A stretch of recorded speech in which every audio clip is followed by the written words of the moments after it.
In the last section, we got started working on our new login form application. So this iteration of this application is going to use those classic stateful widgets to somehow manage the form state and make sure that a user enters a reliable email and password. Now we just created the main.dart file and the app.dart file. We're going to very quickly start to create a couple of other widgets inside of our application, and I want to give you a quick preview of exactly what we're going to be doing. So I put together a diagram that shows all the different widgets that we're going to have to work with. Now you'll notice that in this hierarchy tree right here, at the very top we have the app, which is what we just created, and we've got one other blue square in here, which is this login screen widget. So the two blue things that you see inside of here are widgets that you and I are going to create. Every other widget is going to be a part of the Flutter standard library. So as you can see here, the vast majority of elements that are going to show up on the screen for creating this form are all created and maintained by Flutter. So you and I don't have to manually create these like input elements right here, like totally from scratch and try to work with user input. Instead, we get these really handy widgets called text form fields that can be used to receive input from a user and automatically validate whatever the user provided to us. So let's very quickly go through this hierarchy. At the very top, we have the app.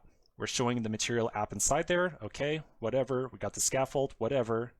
And then the next one is where things start to get interesting. So we've got this login screen widget.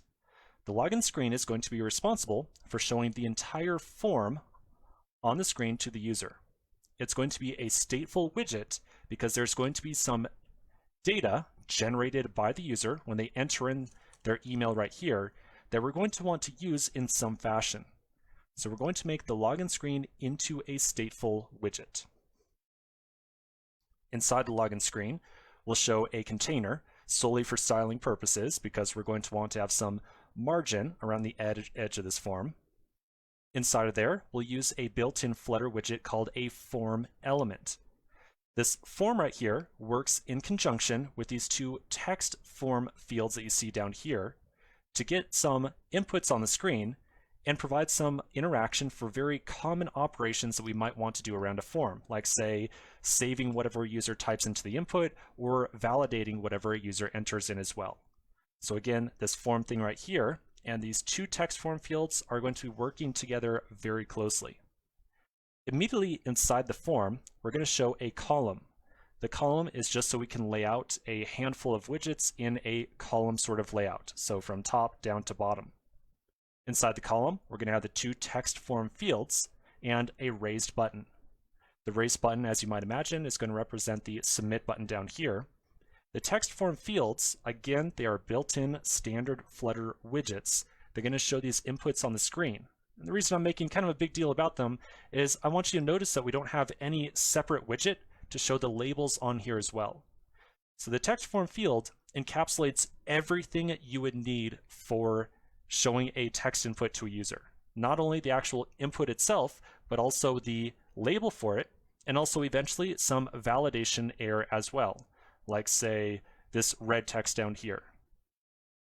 So the text form field is going to be really the entire basis of our application when it comes to showing the inputs on the screen.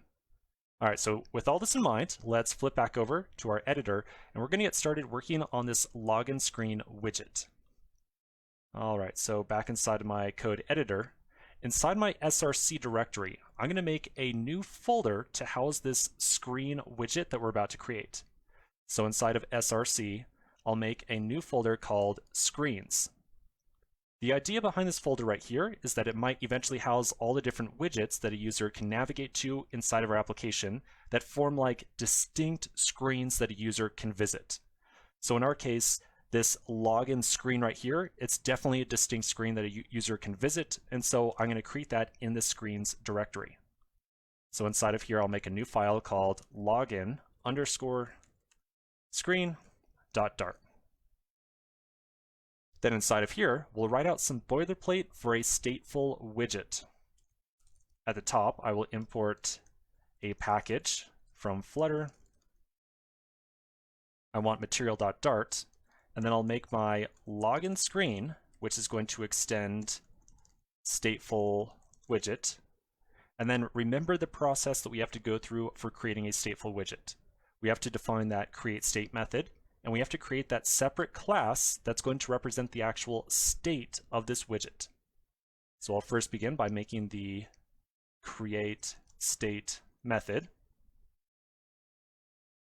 Inside of here, I will return a new login screen, excuse me, not new, we don't need that keyword anymore, login screen state.